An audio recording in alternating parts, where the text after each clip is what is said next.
Pluie d'été. Pluie d'été. Pluie Pluie d'été. d'été. Pluie d'été. Pluie d'été. Plus jamais comme ça. Une création sonore collective.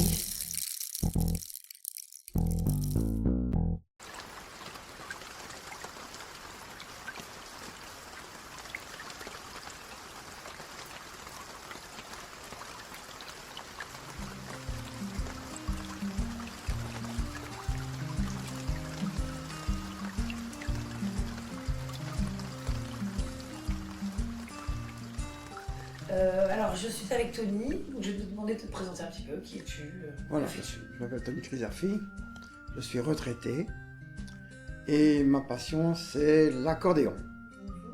Bonjour. Pouvez-vous vous présenter en quelques mots? Oui, je m'appelle Brigitte Joie, j'ai 66 ans. J'habite ici depuis 1996, donc ça fait déjà un bail. Je suis pensionnée, je vis avec mon mari. Nous deux, j'ai une grande fille mais qui n'est plus à la maison. Et voilà. Et donc, je m'appelle Caroline, je suis sage-femme de formation.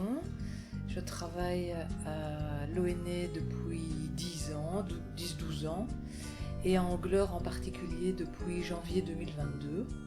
Et personnellement, j'ai 50 ans, mariée, un enfant, 19 ans, et j'habite sur une péniche.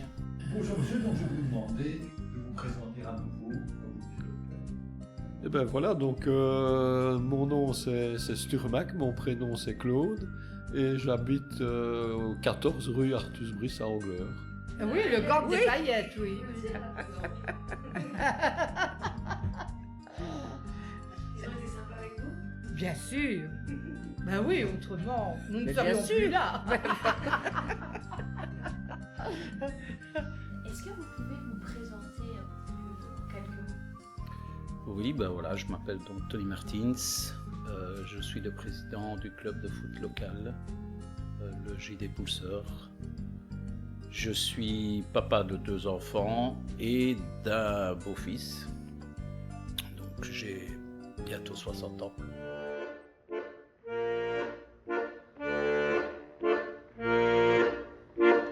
La création sonore que vous allez écouter a été faite dans le cadre d'une formation en création collective et en art vivant et numérique organisée par Présence et Action culturelle à Liège. Nous avons choisi de nous intéresser à ce qu'étaient devenues les victimes des inondations dans la région de Liège 2 ans plus tard. Nous sommes allés à la rencontre de témoins de ces inondations qui ont accepté de nous parler de ce qui s'était passé à l'époque, de ce qu'il s'est passé durant les 2 dernières années et, fort de cette expérience, de ce qu'il faudrait mettre en place pour que ça ne soit plus jamais comme ça. Ces 3 thèmes seront abordés dans 3 podcasts, dont celui-ci est le premier épisode. Il revient sur ce que les victimes ont vécu en juillet 2021 et ce qu'elles ont perçu comme étant des manquements. Bonne écoute.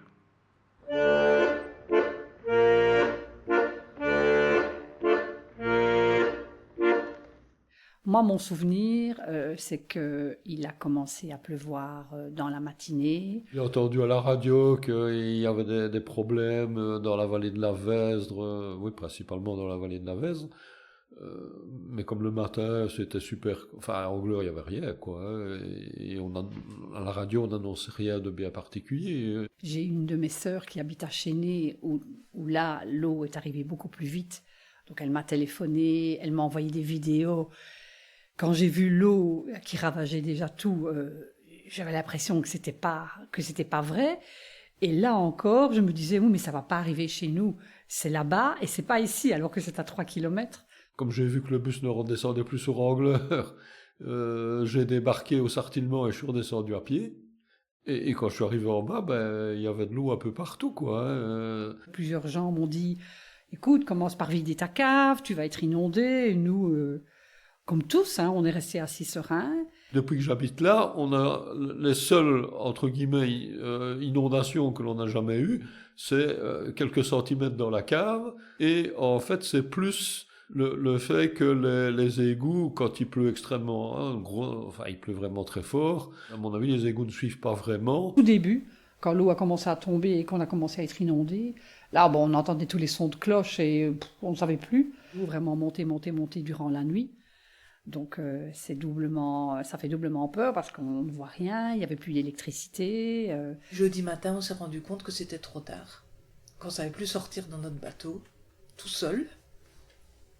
Et donc c'était assez hard quand même. On était coincés. On était coincés sur la péniche. L'eau était montée à plus de 3,50 m au port des yachts. Et on était entourés d'eau, donc personne ne savait venir nous voir. Voilà, on était dans nos maisons et on attendait les infos. C'était tout seul, qu'il n'y avait personne, qu'il n'y avait pas de pompiers, pas de flics, et que c'était juste galère. Alors, on n'avait plus de bottes, on n'avait plus de brosse, on n'avait plus de seau, on n'avait plus rien du tout. Donc, on a fait ce qu'on a pu avec ce qu'on avait. On n'avait pas des gants, et c'était période Covid. D'abord, la surprise comme tout le monde. Et puis, c'était la surprise de ne pas avoir d'électricité.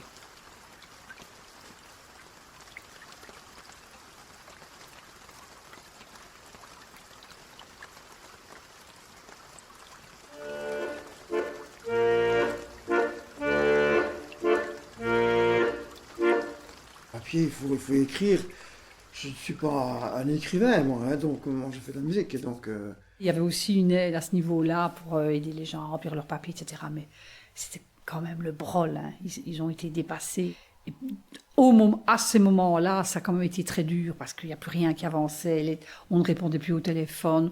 On savait avoir aucune information pour les aides éventuelles, surtout pour les gens qui n'avaient pas d'assurance, qui devaient essayer par le fonds des calamités, etc., de s'en sortir. Et c'est là qu'on apprend que le fonds des calamités, c'est un truc. Le Wallonie entreprendre, c'est un autre truc. Et ces gens-là, apparemment, est-ce qu'ils se parlaient? On voyait, ils étaient dans un stress pas possible, on n'avait aucune info. Et bon, moi, je me suis déjà énervée quelques fois, mais ça ne servait à rien parce qu'on n'arrivait à rien. Et puis les primes, elles sont arrivées, hein, mais ça a duré excessivement longtemps et on n'a jamais eu d'infos par rapport à ça. Elles sont arrivées comme ça.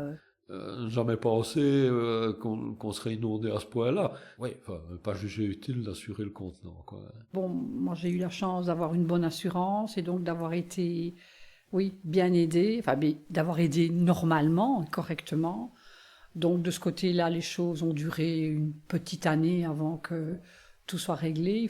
On demande un papier, je renvoie les papiers, puis on redemande un papier, je renvoie les papiers. 2 fois, 3 fois, parfois le même papier. On écrit, mais j'ai l'impression qu'on n'entend pas. On ne lit même pas ce qu'on envoie. Il y a des gens, malheureusement, qui ont vraiment besoin d'être assistés et qui étaient complètement largués. Les gens qui sont derrière l'écran, ils poussent sur des petits carrés. Ils reçoivent quelque chose, ils poussent sur les petits carrés. Et ils envoient un document qui n'a ni queue ni tête. Ils ont déjà reçu tout, mais ça continue. Pourquoi? Parce que ils n'ont pas eu de bonne formation. Et les gestionnaires de ces gens-là, certainement submergés, il faut le dire comme il est, hein, on se prend le nez avec eux. À mon avis, c'est fort morcelé. Hein, la ville va dire c'est pas moi, c'est la province dira mais non, c'est fédéral. Je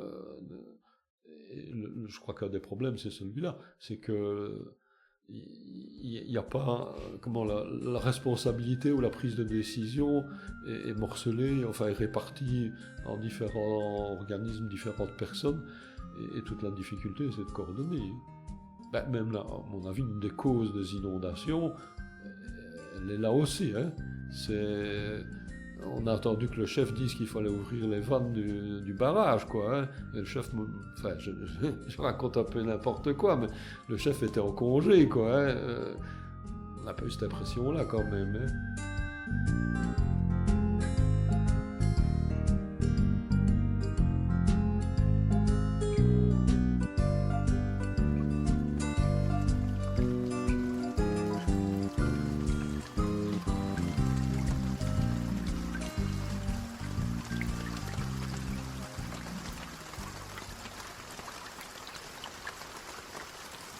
Un projet initié par Pac Liège, Arsenic, et l'U-Liège dans le cadre de la formation Création collective, art vivant et numérique.